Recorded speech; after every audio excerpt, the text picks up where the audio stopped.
Hey everybody, this is Blaumadger, back again with episode 2. I'm actually a little miffed about this. This is the 4th time I've attempted to record this. I've been having some sound problems. I think I've got it under control this time though. Anyway, let's get started. We left off with the equipment menu. Got standard equipment slots here. Feet, legs, waist, back, body, hands, 2 ring slots, 2 earring slots, a neck slot, head slot, a main hand slot for a weapon, a sub slot for either another weapon if you're a ninja, or a shield, or if you're wielding a 2-handed weapon, a grip. I'll get into those later. Range slot for bows or guns if you're barred for instruments, and if you're into fishing, fishing rod. Ammo slot for arrows, bullets, throwing weapons if like shurikens if you're into that, and fishing bait. You can also have items like what I'm wearing, which can't be actually used for ammunition of any kind, but just give stats. You can also see your gil on the screen, and if you're using a PS2 controller, you can hit triangle and get to this list on the side here.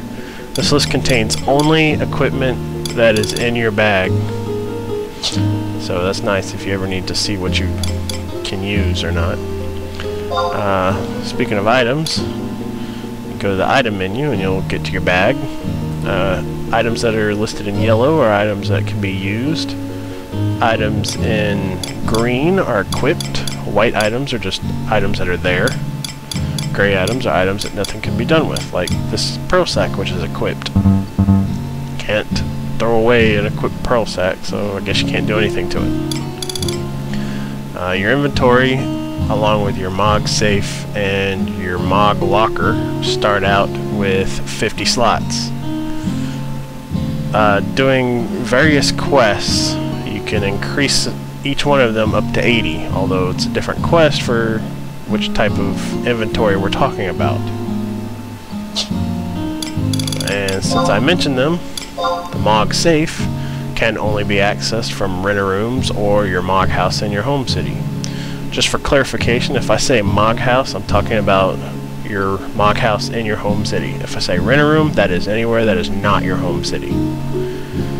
So anyways, the MOG safe starts out at 50, maxes at 80. The only notable things here is that you can only use it from a MOG house or renter room, and if you want to place furnishings in your MOG house, you must place the furnishings in the MOG safe. Anywhere else, and they cannot be placed. Storage can only be accessed from your MOG house.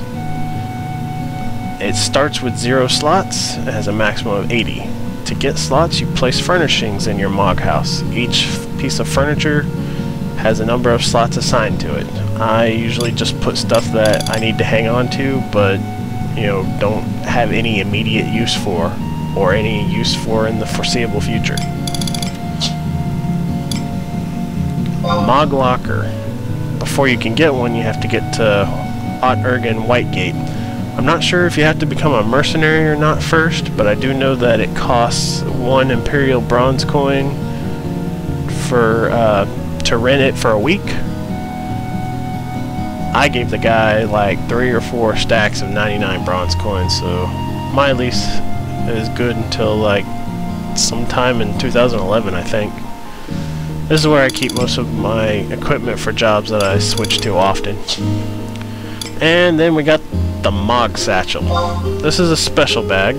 It always has the same number of slots as your normal inventory, and you can access it from anywhere, not just in a MOG house or a renter room.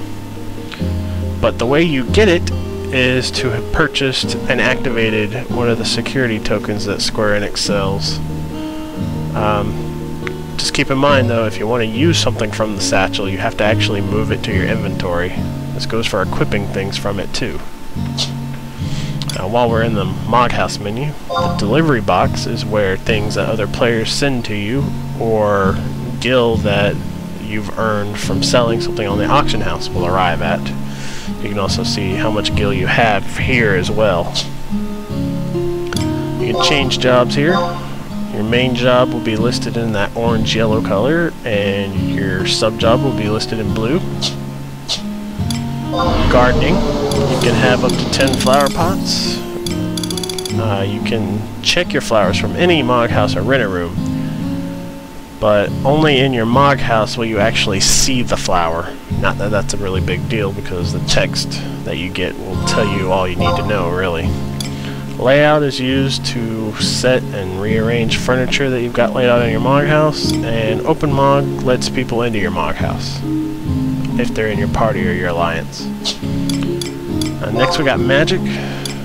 From this menu you can see everything you've learned in the white magic, black magic, songs, and ninjutsu, summoning, and blue magic categories. If they're in gray, it's a spell that you can't currently use. If it's in white, it's one you can. Right now everything I've got is in gray because I'm in a Mog House, but if I stepped outside, some of these blue magic spells would turn white. And while we're in the blue magic menu, if you press triangle on the PS2 controller, you can get to the side menu over here. And if you hit set spells, that's where you equip your blue magic spells. I'll get into that more in a later video because it's kind of in-depth. Next we have abilities, traits. They're passive, you know, they're always in effect, or they might be something that comes into effect at a certain time. Either way, it's automatic. There's nothing you really have to worry about. It's just bonuses, really. Job abilities. These are things you have to actually activate to use. This is your lore here. This is my 2-hour ability. It's also known as an SP or simply a 2-hour. This is the blue mages in particular. I don't actually really know what it does. It says it enhances the effect of blue magic spells, but I haven't really seen it. Yeah. One thing to note about 2-hour abilities is that only the main job can use a 2-hour ability. You can't use your sub-job's 2-hour ability. Weapon skills. These are kind of like limit breaks from other Final Fantasies, although the first ones you get are pretty weak. The later ones you get can be kind of devastating.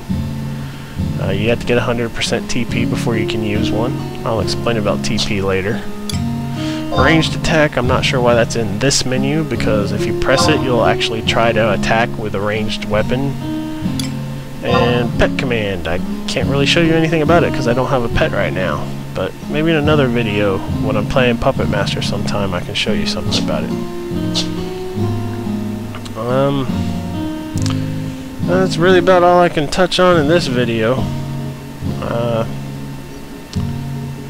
Hope you guys like it.